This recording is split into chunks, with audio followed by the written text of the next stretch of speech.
지난번 영상에서 예수님을 믿는 사람은 예수님께 충성한다라고 말씀드렸습니다. 믿음이 있기 때문에 충성하는 삶이 나타난다는 것입니다. 진짜 믿음을 가지면 그렇게 살 수밖에 없다는 것이죠. 그래서 초대교회 성도님들은 자신들이 예수님을 믿는 믿음을 지키려면 목숨을 내어놓아야 되는 상황 가운데서 그들은 목숨까지도 내어놓았다. 황제에게 우상 숭배하지 않고 그들은 죽음을 선택했다. 그 상황 가운데서 그들이 나의 주님은 황제가 아니라 예수님입니다 라고 입술로 고백한 것이다 라고 말씀을 드렸습니다. 그들의 충성이 어디서 나타났느냐?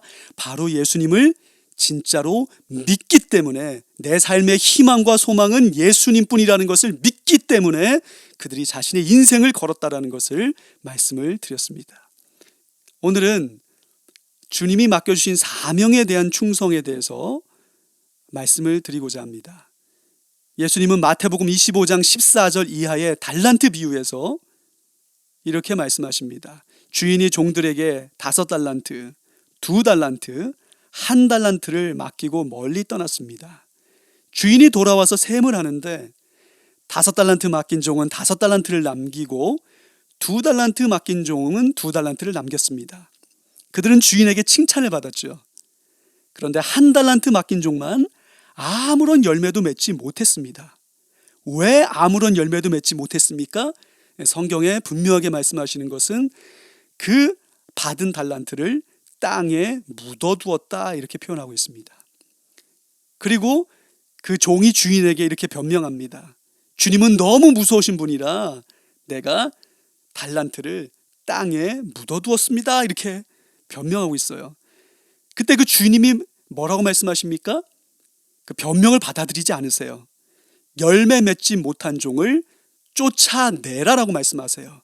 악하고 게으른 종이라고 말씀하시면서 이 쓸모없는 종을 바깥 어두운 데로 내쫓아라. 거기서 슬피 울며 이를 갈 것이다 라고 말씀하셨습니다.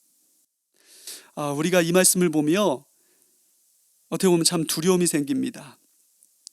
우리가 가진 믿음이 성경에서 말씀하신 믿음인지를 점검하기 위해 내가 예수님의 말씀에 순종하고 살고 있는가를 우리가 바라봐야 된다는 것입니다.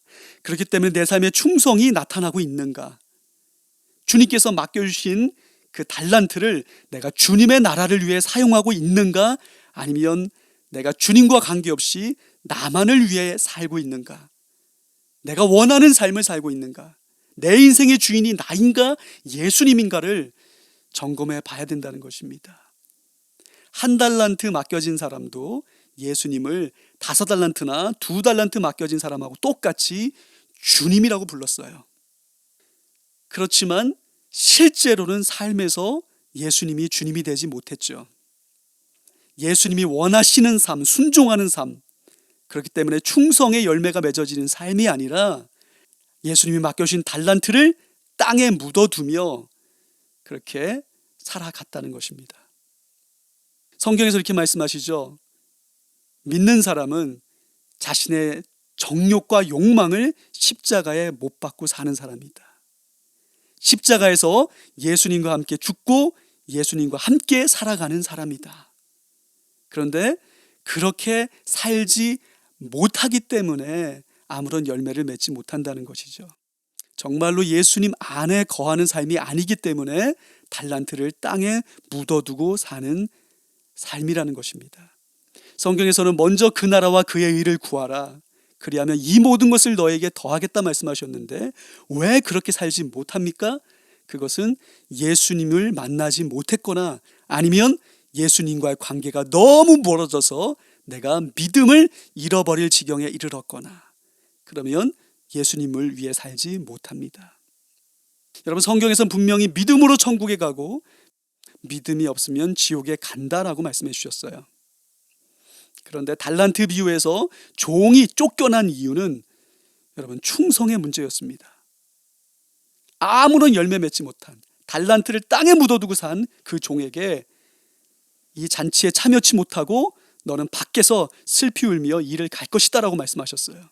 쫓아내라고 말씀하셨습니다. 하늘잔치에 참여하지 못한 이유가 충성의 달려 있다는 것을 성경에서 말씀하시는 거예요. 그러면 이것이 성경에서 모순되는 이야기입니까? 어느 성경 구절에서는 믿음으로 천국에 간다고 분명히 말씀하셨는데 오늘 달란트 비유에서는 충성의 문제를 얘기하셨어요.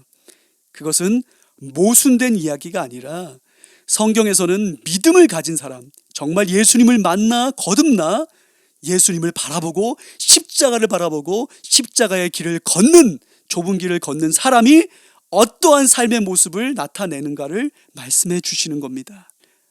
예수님께 충성하며 충성의 열매를 맺는다는 것이에요. 주신 달란트를 주님의 나라를 위해 사용하여지게 된다는 것입니다. 물론 때때로 우리가 주님에게서 우리가 불순종하며 주님에게서 잠시 떠나 우리가 방황을 할 수 있습니다. 성경에서도 그것을 물론 인정하십니다. 종교개혁자들도 그것을 인정했어요. 그러나 중요한 것은 예수님께서 요청하신다는 거예요. 돌아오라. 회개하고 돌아오라. 다시금 믿음 안에 거하는 삶을 살아라.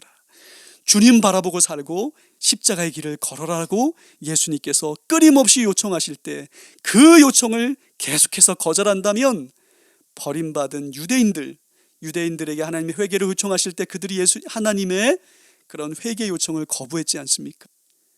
그때 끔찍한 비극이 일어난 것처럼 우리도 계속해서 주님의 회개 요청을 거부하면 결국 우리가 믿음을 잃어버린 채로 주님과 관계없는 삶을 살다가 우리가 끔찍한 비참한 결론을 맞을 수 있다는 것입니다.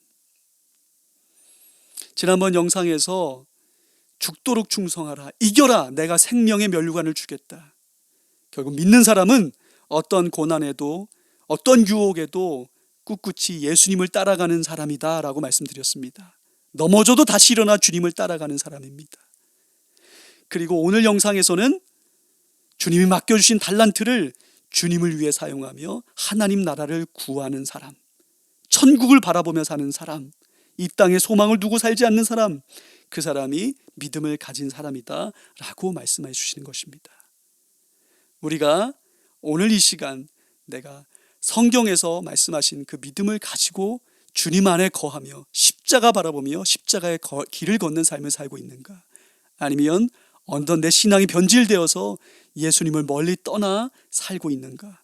우리는 점검하면서 주님이 회개를 요청하실 때에 우리가 주님 앞에 겸손한 마음으로 엎드려 주님 앞에 돌아오며 주님, 내가 이제 주님을 따라가겠습니다. 믿음으로 순종의 삶을 살겠습니다. 열매 맺는 삶, 충성의 모습이 내 삶에 나타나도록 하겠습니다. 이렇게 주님 앞에 엎드리며 도와주시옵소서, 성령님 나를 인도하여 주시옵소서라고 돌아와야 될 것입니다. 그것이 바로 진정한 그리스도인이기 때문입니다. 아멘.